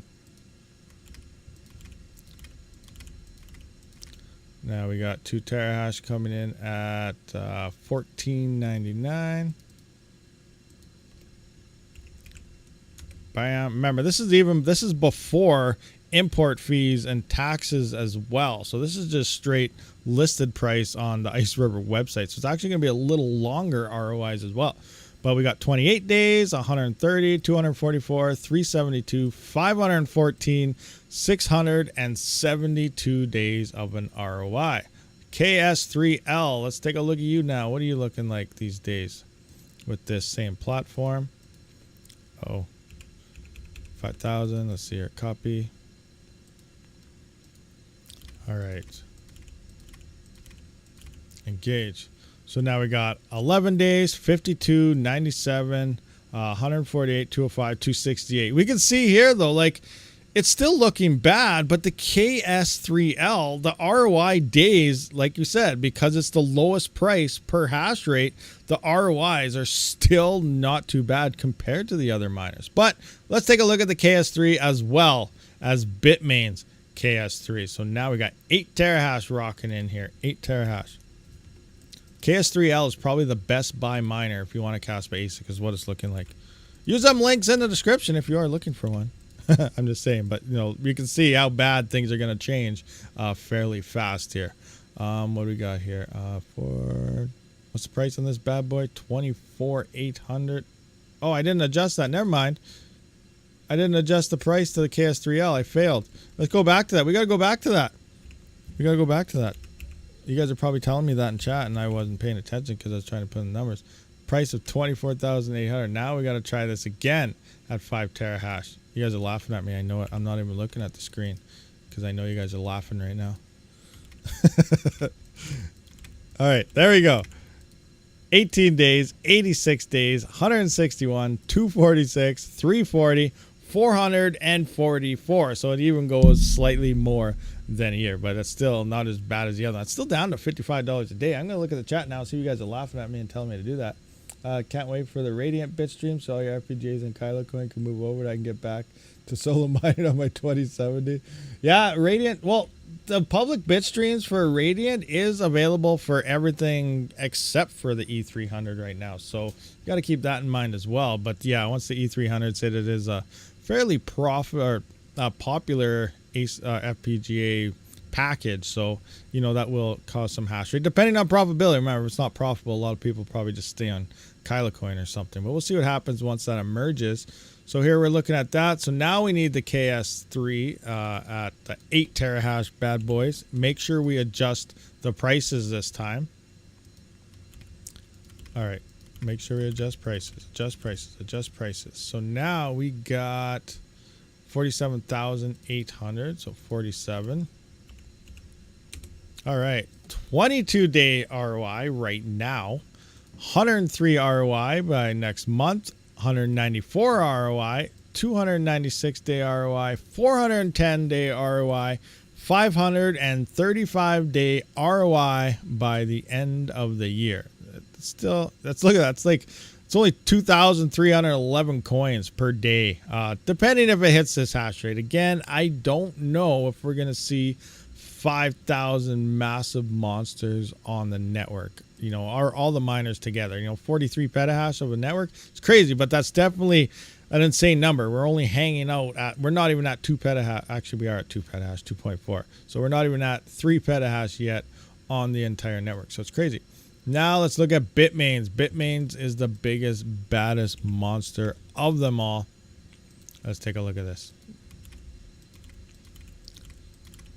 Now this is all on free power. We're not even doing what's it called, calculations after power if you're using KASPA to cover your power costs. So that's another thing that's going to increase ROIs on these as well. But 49,800. Oh wait, someone said it's cheaper now. What are these worth? 49,800. So that's based on this. But did Bitmain update their shop? No, it still says 49. Someone was saying these are only like 36,000 or something now. Is that true? Anyone? What is the KS3s actually worth? Are they like 36,000 now, or is that only with the coupon codes, the discount codes that people got for guessing the prices? you know, and stuff. But Bitmain, I'm still based on Bitmain's website, because we can't just make up numbers when Bitmain's website is telling us $49,000. Even though a lot of people are saying they're only 36 or 37 now, I don't know. Bitmain should probably update their garbage. Anyway, we got 22 days here, 104, 195, 298 days, 411 days, 537 days. So like a year and a half by December. So it's like the profitability is still there, but you can see the ROI from 22-day ROI to a year and a half. That's a huge stepping stone, but that's still a pretty good ROI, and $92 a day is pretty crazy. Now, what if KASPA does hit? You know, what if KASPA does hit, 10 cents? Should we look at, like, I don't even want to know. 10-cent KASPA? It won't hit that by December, but bull run time, that's 200. That's still 207-day ROI. What? That's crazy to think about. It's 230. That's $239 a day. That's quite a bit. But 10-cent KASPA by December with 5,000 miners online is still a 207-day ROI. And 10-cent KASPA is $239 a day. Okay, how? 15-cent KASPA, 134, 359. Like, that's a big jump in price. But geesh, it'll be interesting to see the future block rewards of KASPA. Like I said, I'm gonna set this up maybe sometime today or something, but I'll line up all the way all of next year as well with the block reward reductions, and then I'll just put in these same numbers and kind of see what it looks like some other time. But there we are. Those are, you know, some rough estimates of what these KASPA ASICs could look like. We've been doing that for a little bit of time now. Oh, what do you guys have going on? In the moment, the price of KS3 will not be any more than 49K. No, for sure. Well, that's what we're basing on that. But like I said, some people are saying it's only like 38,000 if you order from Bitmain, but I don't know. I don't see that listed anywhere on their website. Then yeah, we still got import fees on top of that, and taxes and power costs and whatever else. 2 from Miner Bros, free UK shipping there, thanks, code 50 off. I paid in BTC, average comment, first time I ever used crypto to pay for anything. Oh, awesome, Jock McMiner. Ordered up some mini Doge 2s from Miner Bros. Yeah, Miner Bros, Coin Mining Central, and I got a couple of discount codes also for a few ASIC manufacturing websites. All in the description if you're looking for any type of ASIC miners. Setup location, time. I get solar batteries, so free mining Doge plus LTC, ready for next price spike. Nice, nice. Solar is, oh, you got that stuff on solar? You're solid. You're set. You're good to go. You're gonna be, yeah, you're gonna be rocking those, no issues whatsoever. That's awesome. What about all the other ASICs beside the KS3s, like KS2, KS1s, KS0? Yeah, I don't know. We don't know how many are gonna sell. We're just looking at rough speculations. We can't predict how many miners are going to go online. We can't predict what KASPA price is going to hit. We can only just do some rough estimates on things we're guessing right now. But we do know the network hash rate is going to double, triple, and probably quadruple starting as early as about 2 weeks. So we got to keep these things in mind. The ROIs are definitely going to be getting longer and longer on this hardware. And when Bitmain finally does release their monster, it'll be interesting to see how many they actually do end up selling and release. So yeah, huge speculation right now, but we'll just have to wait and see what the network actually does. And we'll definitely be keeping an eye on it for sure. It's definitely something we're all kind of curious about. Not your plant, not your power. Any suggestions on solar inverter for ASIC 240? I'm not sure about any of the solar stuff. I've been kind of looking into it. I don't really have the room to do any massive solar type of operations, but you know, it's definitely something to kind of check out, especially for increased power costs and all that stuff. I call my solar farm a garden. Oh, that's awesome. Where do you live? But it works out great for me. Yeah, it all depends where you live. If you're on a farm, if you're in a town, like a lot of people too, like they're not on big acreages and farms and stuff. We got to think most residential miners out there might be living in a city or something with very limited amounts of power. Houses are close together, so you might not even be able to throw up that much solar. You know, throw 1 or 2 panels up in your front yard, lawn. That's all you got. Maybe some on your roof, but you're not going to be able to support like, you know, 10,000 kilowatt hours a month or anything off, you know, city space. On top of your breakers might not even be higher than 100 amp. And there's so many different situations and scenarios out there for so many different people. So you can't really just say do this because that's going to save you so much money, because that is literally not an option for a lot of people. So we do have to cater for a wide range of people. And, you know, the only thing that you can really do that the best way is looking for most efficient hardware, running the most highest efficiency possible. And that's how you can cater to the majority of people out there. Is efficiency really is key to crypto mining.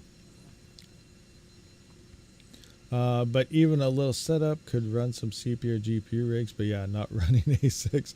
Yeah, ASICs are they love their power. Well, these KASPA miners are actually pretty efficient. But yeah, when you're getting to the Bitcoin ASICs and stuff, they love their power. But that doesn't mean they always will be. If you guys, like, you know, I've been hinting at this for a while, and I still zero confirmation. Actually, there is more confirmation. I wish I could find that tweet. You know what? Hold on. I want to see something here. Is it in my Discord maybe? I got to bring something up here. Let's go down. Let's see here. Where is it? Oh, I got to find it. This is like breaking news. And it's insane, especially from me. Is this it? Yeah, right here. Look at, we're fully electric. Bam. So this is crypto, and to all the miners we mainly care about.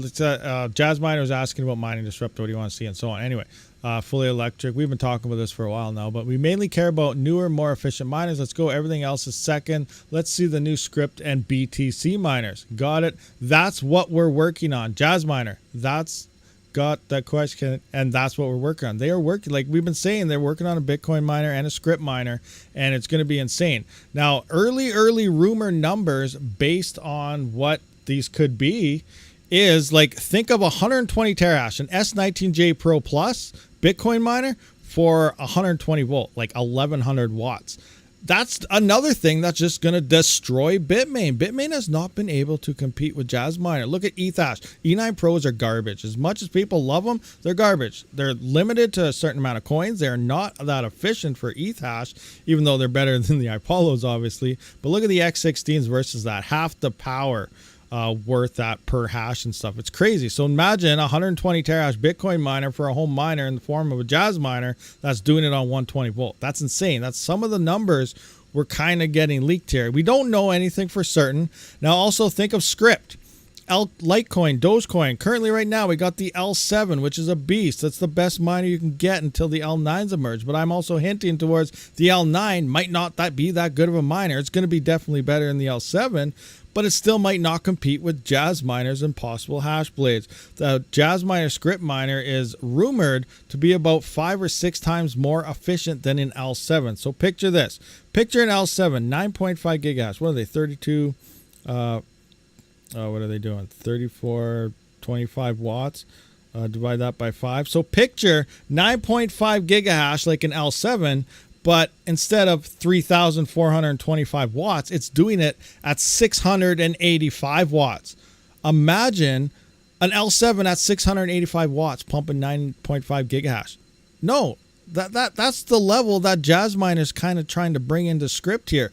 Bitmain, the L9, the leaked numbers that are coming, I don't know if those are real or not, but it's what, 16, 17 gigahash at like 3,200 watts or something. We don't even know if that's real or not, but that still sucks compared to a 9.5 gigahash miner at little over 600 watts. And we don't even know if that's it. It could end up being a 20 or 25 gigahash miner at like 1,100 watts. So, you know, when I say the L9 could be the worst miner in terms of efficiency and stuff emerging, we could see a script hash rate spike, which does drop them L9's price quite a bit more. Moving into the future, if those do release, it will also make the L7, even though it won't be obsolete, but depending on your power price, it's going to look like a pretty horrible miner.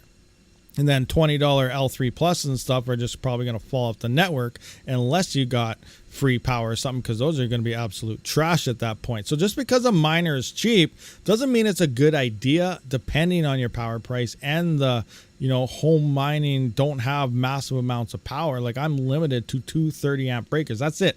It's going to cost me like $30,000 or $40,000 to upgrade underground lines a couple hundred feet and everything to get in there. I'm not going to be doing that. I'd rather just find, I'd pay a little more for a more efficient miner and like triple my hash rate with efficiency and getting all that on what I have. So, it's different ways to look into how you're doing it. But, it's going to be interesting when Jazz Miner, as well as possible Hashblade, start dropping these miners on us. And Bitmain, they're starting to fall behind, but they still have their giant farms in the background. They got their $1 million deals to Hut 8 and Hive and whoever else is all out there with those, so they don't have to worry. But for home miners, we're going to see some very interesting hardware start to emerge. X16Q also can dual mine ZIL and works on NiceHash. Yes, that's another thing that's confirmed from the X16Q is, it can dual mine ZIL now, and it also has NiceHash Stratum support. So it can do everything that the X4 and everything should have done, but it's also doing it at like over twice the hash rate, and it's quite a bit more efficient. So what is it? It's like 1.95 gigahash now at about 630 watts. With ZIL mining capabilities as well as NiceHash. So it's a pretty beast of a miner it's going to be released. And I can get you very cheap discounts on shipping and everything. If you are looking for any of these Jazz miners, DM me and stuff. Get a hold of me, and I don't use any of my referral links for Jingle Mining. Contact me directly. We can get it cheaper than what their website is saying. So keep that in mind. X16Q. Yes, the X16Q. I heard China is building thermal nuclear reactor. Oh, crazy. Crazy Russian have something like that for a while. Yes, China does it in the northern desert. What's your next target coin for the E300 FPGA when Kyla loses appeal? Well, it all depends. If it loses it, we'll see if the Radiant. Now, I know a lot of GPU miners may be upset with that one for sure. But, if Radiant is looking decent, RXD on the E300, the FPGAs, when it's fully implemented for it, then, they'll just move to that. And because, we're obviously going to be rocking better hash rates and putting the GPU farm on it. So we'll see. So that's probably what I'll be doing. I'll just look at, I'm always following. I got the spreadsheets up. KASPA is currently looking like the better coin. Maybe I'll just put it back on that and stack up with the KS0 while we can before the hash rate spikes. Or, maybe I'll just stay on Kyla coin, or Radiant drops here very soon. I'll jump to Radiant if that's looking better. We'll see what happens until we can see, what the hash rates and stuff are. Then we'll know for sure. Have I been on Dynex? No, I have not been on Dynex. My GPUs have been off for a very long time. Let's just take a look here. Do I have hash rate on my own here? Yes, I do. Let's just take a look at GPUs. Dynex. So it looks like Dynex is the profitable coin for a lot of these, but it's 10 cents after power. 10 cents, 10 cents, 8 cents. I do have a 3090, so 10 cents. Like, I don't want to turn anything on unless it's making like 15 or 20 cents at that point, because I'm just going to spend pretty much all of it covering my power. And I'm also, because depending on the power use, like I'm locked in at 6.8 cents Canadian. That's like what, 4 cent USD. That's a locked in 5-year power plan. I just locked it in last year, so I still have 4 years of that locked in plan. So that seems like dirt cheap power right now. I should have everything on, but my third party fees are absolutely destroying that. Like my power bill of everything on, like 10,000 kilowatt hours was only like $500, $450, $500. But the third party fees was like $800 or $900. So the less power I use drops that down. It works me out to be about 11 cents per kilowatt hour USD based on my total power bills. Now, the more I use, the higher it slowly goes, and the less I use, the lower it goes. So shutting off, like I just recently shut off my CPUs. I haven't had my GPUs on for a little. I might be down to about 8 or 9 cent power now because I have those shut off, making my Jazz miners and this L7 and stuff, that much more profitable by dropping a couple cents off my main kilowatt hour because of those distribution fees. So that's kind of what I'm going on here, and that's why I like to run, like I said, more efficient. Efficiency is the only number when I look at a miner that I really care about, because it comes down to the way my power fluctuates for me, which is different to everyone in the world, but this is just the way I operate my farm. So no, my GPUs are off, and I'm not gonna, end up spending get an extra 1 or 2 cent added to my power bill per kilowatt hour by adding a coin that's only making 8 cents type of thing. So that's me.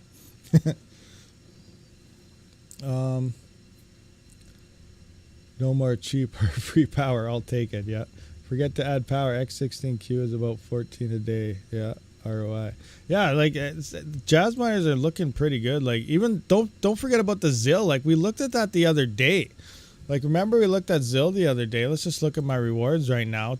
Look at today, we got 104, and we saw ZIL in the bull run hit about 23 cents. So imagine 104 times that by 0.23. That's $23 a day just from ZIL mining, and ZIL is a small portion. So in theory, these jazz miners stuff right now, by the next bull run, they could be making maybe $40, $50 a day right now because of it. So, we're getting 2 here. Now, let's just go to Octa. Where's my Octa? Now, if I go into Octa here, you can see I got a total of 1.4K paid. Rewards are down to 22. Difficulty is spiking. That's $12 there. Past 3 days, months, 14 days. You can kind of see last 60 days. But, Octa hasn't seen a bull run either. What if it sees like 100x gain or something in the future? We don't know. So that's another spec mining coin I'm doing. So like I said, like these things right now, I'm using it to cover power. I cover my power costs with these mining earnings. But by the time everything's said and done and the next bull run hits, these miners currently right now could be rocking in $40, $50 a day. And then, when you see those prices spike, then you slowly sell them off. I will be selling. When the bull run hits and I see my coins that I have start to spike, I will dump it all. I have no problems dumping everything. And then followed 2026, we're going to see the bottom of the bear market again, just like we did in 2022. End of the year, 1 year from the all-time high, the bottom usually hits. So then you just buy your coins back, but you'll have like 5 times more than previously. So, then just wait it out another cycle. That's how I'm going to be playing my game. Not financial advice, but everyone does their own thing. Dual mining Dynex plus Kyla. Sell Dynex immediately. Hodl Kyla. I don't want to beg a Dynex when it fails. I got all my Dynex sitting in an exchange right now, waiting. It has been pumping, but then I'm up in the air. Like, a lot of people are gaining a lot more trust in Dynex. I know early on, I came in, I was like one of the son of a tech actually as well, but we were some of the first few people said, look at Dynex, this thing is profitable, it's awesome, and everyone right away scam, and now a lot more people are like, oh my gosh, look at Dynex. But we're very early in on the whole Dynex coin and everything, and well, we still don't know what it's actually going to play out, but there are people starting to gain a lot more trust with the coin. It's still around, it's still doing its thing. We still don't know exactly what's going on, but they are allegedly proof of useful work. Octaspace as well as allegedly has some partnership with Dynex. So who knows what the two are going to end up doing together and stuff like that. But no, it could become a very good coin. What they could be the proof of useful work that everyone needs. Low entry costs. You have the infrastructure. You only need ×1. They're running proof of useful work for only 1 or 2 things. They're doing it for one thing, where Flux is trying to do it for like AIs and everything, which causes you need expensive hardware to even do it, where Dynex is, you already got everything. You don't have to worry about spending on all these server grade stuff and things. So, Dynex may, just because it's already there and made for people, might just end up doing something good. But again, we don't know where investors are going to go, but it is seeing nice price gains. Yeah, Dynex is doing something. That's important. Yeah, that's very true. Does actually look like they are doing something, but yeah, who knows?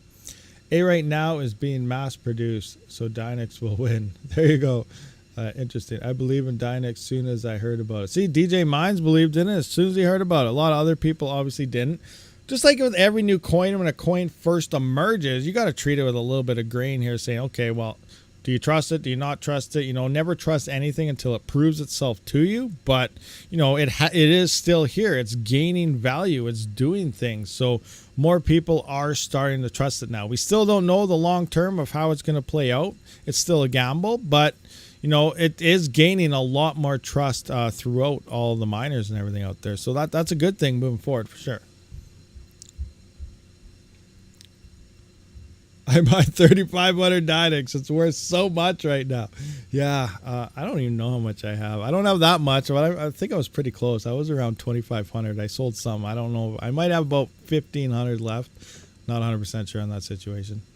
But we'll see. I do have mine just hanging out in exchange. Don't never hold your coins on exchange, but mine is there. But I'm thinking about pulling it out. Actually, that reminds me, Dynex and Octaspace is supposed to be getting Tangent support, hard wallet Tangent support with KASPA. I've been using that wallet all the time. I personally love it. Some people don't like it because, you know, it's on your phone. Your phone is unsecure. But it's just like using a Ledger on your phone or in that. You know, there's a big thing going on with Ledger since they updated their thing to send your keys away. But forget about all that. The private keys are on the freaking card. So you cannot send coins. You cannot steal coins. You can hack your phone all you want. You can't get anything out unless you have the private keys from your card to actually tap it and everything first. So I do use my Tangent wallet for a lot of coins now. I'm really liking it. And Dynex and Octaspace is actually getting Tangent support. Octaspace, I believe, is beginning next week or 2 weeks from now, early August, and Dynex is supposed to follow shortly after. So if you are looking for a new wallet for, you know, one of those two coins, that's definitely an option up there. DJ buys. I don't care about for all that. I mine for money. I think that's what everyone does. Everyone mines for money. Come on, you can't lie to yourself. Well, okay, never mind. That's wrong. I just lied to you. There are people out there that mine to support blockchains. It's a thing. They take losses to mine to it. Myself, personally, I tell you guys all the time, I don't give... Wait, I gotta find the button. I don't give a about a blockchain. I care about where the profits are. So if it's not profitable, I will say this thing is not profitable. You know, I talk about that with Flux all the time. It is not a profitable coin to mine. It is absolute trash for mining profitability. But if you're an investor and you're a hodler, we're going to see big price gains happen on Flux. And if you got Flux sitting in a bag, you're probably going to do pretty darn good with it. But when it comes to mining that coin, it sucks. You cannot argue the fact that you're going to be losing money mining it right now. So you're better to mine something else. You really want that Flux, swap it into Flux for gains. But you're going to get, you're losing power costs mining it directly. But a lot of people mine at losses, you know, covering power out of price, out of pocket and stuff, you know, for certain coins. Myself, I don't do that. Not at all. Zero. Will never happen. Nobody here buys to support the project. Nobody. Oh, crazy. We all support if we got free power and equipment. See, that's a different situation. We would support anything with free power and equipment because then everything is profitable with free power. So, you know, you're still making profit. So you're still not there just to support a chain. You're there to still taking a profit with free power. I've had a rig on Virus for 2 years. I support the network. I think Virus, though, has technically been profitable for 2 years, though, hasn't it? It may have hit some negative days here and there, but, you know, long-term average, I do believe Virus coin has stayed in the profit range, even though sometimes it might only be a couple cents, but it does see some higher days. Support to free advertise and try artificial pump project. Remember back in the day with Ergo? Oh my gosh. Do you guys remember that? We all know they failed. They absolutely failed. And, you know, difficulty adjustments. I made videos prior to it, you know. Ergo would be the best coin to mine after the merge because their difficulty is broken. So what happened? Jump onto Ergo. Difficulty didn't adjust. We were finding like 20 times more blocks than we're supposed to find because so much hash rate hits it. Then all of a sudden the difficulty finally did adjust, and then it just drops down to nothing. And now a block isn't even found like in a day. Like it took like what? It took like 2 or 3 weeks, and they are asking the mining community. Remember, because I made a video on it. I actually did try to help them out for a couple days, but I was losing power. But I did mine Ergo during that for a couple days to try and get them to hit that block to get to that next epochs to, you know, get that difficulty to finally adjust again. And they were not, it was taking like a week or two to find a freaking block, or maybe it's to find the epoch. It took a week or two for it to adjust, but like it was like 1 block a day. The blockchain came to a halt. So there were some people then supporting the project, but at the same time we still had, it was right after the merge, so we still all had like big big bags of Ethereum that we were mining, so it didn't really matter to power prices because we were just coming off that, so we could afford our power at the time. But yeah, if they were to ask that again right now, like say if everyone jumped, even though they changed it, but if that was still an issue, I'd be like, nope, no thanks, see you later, not helping you at all, do your own thing. Twitter account thieves. I'm just kidding, I just had to throw that in because of Hawk's stream last year or last night. You guys probably saw that one, huh? Oh my gosh. Ergo reminds me of a bunch of 5-year-old kindergarten girls arguing, all this stuff. I don't know. I stay away from that project. I don't really like it anymore. I do have some NFTs on it. I have some other things. It was great, but yeah. Another thing that I didn't really like about it, I don't even know why. I'm just ranting about random things right now. We're supposed to end the stream. I've been here for too long, but let's talk about this for a little bit. Ergo, it was awesome. You know, they were for the people, supposedly, allegedly, they told everybody that. And, you know, they had their votes and they do it on mining pools. One thing I really liked about Ergo was the smart pool that they had. One miner, one voice, one vote. You used their smart pool and you actually got a token. You could vote on all these things they had it. But it was only on that one pool, and not many people use that pool anyway. That's when you could get the, that Anita NFT, and you could get extra Anita coins based on Ergo. It was pretty cool. It was an awesome thing going on. Then Ergo just died after that because the whole difficulty thing happened and blah blah, the merge, difficulty spikes everywhere. But then they start holding these votes, and I feel those votes, they make it sound like it's for the people. You can vote, you can do it. But as we know, come on guys, seriously, miners, we're lazy. We don't move pools, we don't care, we don't follow these things. Well, some people do, but like seriously, think about it. Ergo starts holding the votes, especially the one for the difficulty adjustment ones. They said, this pool is going to, mine on this pool if you're going to go this way, mine on this pool if you're going to go that way. You know, there's between different pools, mine on that pool, that's how we'll do the vote. It's pretty much decided from day one. Whatever you want to win, just say that's the pool that's going to support this. Because miners don't move. They don't say, oh, I'm going to move my pool now because I support this instead. People don't do that. There was no hash rate swings happening. And the smart chain pool was the only one that gave each individual miner their own vote. Well, that pool shut down anyway. And now it's just based on all these pool votes. And I feel that's a centralized way to do any type of votings and then promote how much of the community you're there for because you had the chance. People don't look at that. You need to find something else. That's just letting the pools themselves decide what they want to happen to benefit them more. But anyway, that's just my 2 cents on the whole situation. So did a great reminder about the ETC Ergo Twitter hack by Charles H. He owned the ETC Twitter, then gave it to Ergo, who just pretended it was always theirs.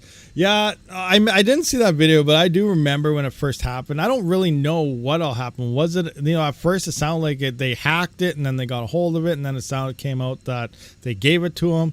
But the whole thing was stupid, I feel. Like, seriously, you go from a 600,000 plus ETC account, which was a popular coin, especially back then. Hopefully it is again in the next bull run. You know, it'd be nice if it hits, you know, $100, $200 again. That'd be sweet. But you go from a pretty popular coin to Ergo, which has like no followers, no hash rate, garbage. And then all of a sudden they're saying how they're acting like they're high and mighty. Oh, yeah, we got all these followers. Check out our new Twitter account. You know, they gave it to us, blah, blah, whatever. Like I said, they're acting like 5-year-old schoolgirls. It was the most annoying thing I ever saw. I didn't like it. I didn't like it at all. They should just give it back, get it done with. That's not your account. It's one of the dumbest things I've ever seen. But that's my personal information or thoughts on that whole situation. But yeah, it was a while ago. Like DJ says, that was so long ago. I don't even know why it's still coming. Like, what brought this back to everybody, all the attention all of a sudden again, too? I did see the vote the other day. Maybe that's what it was. But I did see the vote the other day, and it's totally one-sided as well. I went to vote on. I voted, and I said, send it back to ETC. And it was like 25% send to ETC and like 75% Ergo keep. And then you look at the tags, and Twitter votes are so one-sided. You cannot, like, it's like a Cadena. You know that Cadena and the KASPA fight going on? You have a Cadena guy who is 100% Cadena community says, what's better, KDA or Ergo, or KDA or KASPA? Obviously, you're going to get 99% KDA because no one from KASPA, and it's all the hashtags are all KDA. And the same thing happened there. Every single hashtag and had to do with Ergo, nothing to ETC. And yeah, it's just the dumbest thing I've ever seen. Anyway, that's that. That's my 2 cents there. Enough of this. not financial advice. If you like ergo, you like ergo. Don't let me change your mind. Anyway, so yeah, we've been here for quite some time, guys. Almost 2 hours, so we are going to wrap this up. I do appreciate everyone for showing up to this live stream, and we'll see you on the next one. Rabid out. Red Panda mining. That was for you, Panda.